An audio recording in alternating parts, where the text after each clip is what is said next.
Alors si on aborde maintenant le grand chapitre de l'insuffisance rénale avant dialyse, de la maladie rénale, ce qu'on appelle actuellement la maladie rénale chronique, eh bien le challenge est différent. En fait, les reins au cours de la vie vont épurer les toxines et vont pouvoir adapter, c'est Claude Bernard qui l'a très bien montré, les apports qui peuvent être très différents d'un patient à l'autre et donc les sorties qui vont être adaptées par les reins. Et on peut manger beaucoup de choses et ce sont les reins qui vont filtrer, qui vont arriver à épurer de façon sélective les apports alimentaires. Or, on sait qu'actuellement, dans les pays civilisés, on mange beaucoup trop de protéines. On est environ à 1,3 g par kilo et par jour de protéines, alors que l'organisme a besoin, pour être en équilibre, de 0,6 g par kilo et par jour. Or, au cours de l'insuffisance rénale, les protéines génèrent de l'urée. La façon dont l'organisme se débarrasse des protéines en excès, c'est de fabriquer de l'urée. Et évidemment, dès que l'urée est fabriquée, elle est éliminée dans l'urine. Or, l'insuffisance rénale ne peut plus, jusqu'à un certain point, éliminer correctement cette urée.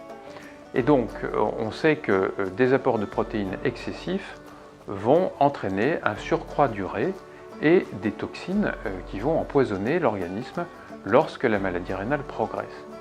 On a donc tout intérêt à baisser les protéines alimentaires jusqu'à un niveau tout à fait compatible avec un équilibre azoté, et la diminution de ces protéines alimentaires va diminuer la synthèse d'urée et l'urée plasmatique, ainsi que d'autres toxines que l'on dose moins de façon routinière, mais qui sont également bien connues et qui entraînent un empoisonnement métabolique de l'organisme. Alors, lorsqu'on veut diminuer ces protéines alimentaires, les diététiciennes sont là pour aider les patients. On peut par exemple ne manger qu'une seule fois de la viande par jour au lieu de deux. On peut également manger beaucoup plus de fibres et de produits végétaux et arriver à diminuer très facilement les apports en protéines jusqu'à 40 voire 50 grammes par jour pour un adulte d'un poids à peu près normal. Alors lorsqu'on demande à un patient de réduire les protéines, il faut faire attention à un piège classique qui est la réduction de tout.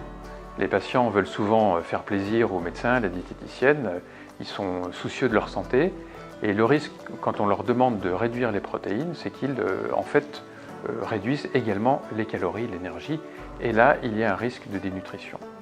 Donc la diététicienne doit être vigilante. On peut surveiller bien sûr les apports alimentaires par l'analyse d'urine, ça c'est très facile également, pour savoir combien les patients mangent de protéines. Et la diététicienne fera également une enquête pour être sûr que les patients ne sont pas carencés en énergie, ce qui pourrait entraîner une perte de poids évidemment néfaste à l'équilibre. Donc le rôle de la diététicienne est fondamental dans la prise en charge des patients.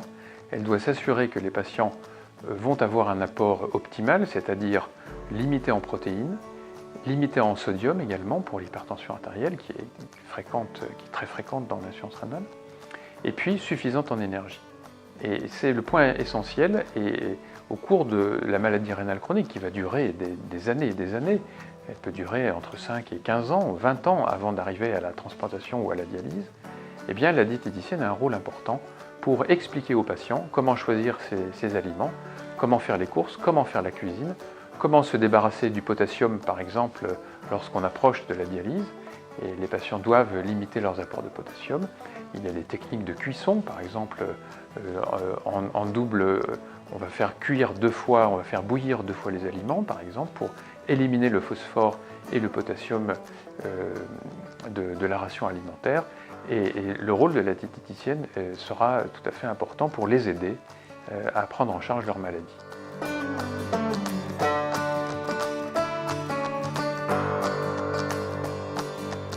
Bien avant le stade de dialyse, il existe néanmoins un risque pour les patients qui feraient un régime trop sévère d'avoir un manque d'apport énergétique.